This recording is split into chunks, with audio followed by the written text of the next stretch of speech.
দীর্ঘদিনের নানা জটিলতা শেষে অবশেষে মালয়েশিয়ায় পৌঁছেছেন আটকে পড়া ৬০ বাংলাদেশি কর্মী। ২৫ নভেম্বর মঙ্গলবার মধ্যরাতে কুয়ালালামপুর আন্তর্জাতিক বিমানবন্দরে অবতরণ করেন তারা। এ সময় বিমানবন্দরে কর্মীদের স্বাগত জানান মালয়েশিয়ায় নিযুক্ত বাংলাদেশের রাষ্ট্রদূত মঞ্জুরুল খান করিম চৌধুরী এবং হাই কমিশনের অন্যান্য কর্মকর্তারা। মালয়েশিয়ায় আসতে পারায় কর্মীরা স্বস্তি প্রকাশ করেন এবং এ প্রক্রিয়া সম্পূর্ণ করায় অন্তর্বর্তীকালীন সরকারকে ধন্যবাদ জানান।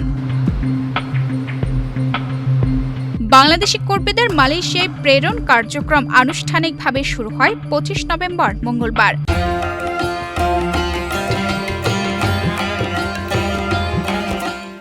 প্রথম ধাপে হযরত শাহজালাল আন্তর্জাতিক বিমানবন্দর থেকে পাঠানো হয় ৬০ জন কর্মীকে। এই কর্মীরা ২০২৪ সালের ৩১ মের মধ্যে যাবার সব প্রক্রিয়া শেষ করেও বিভিন্ন প্রশাসনিক জটিলতায় আটকে ছিলেন।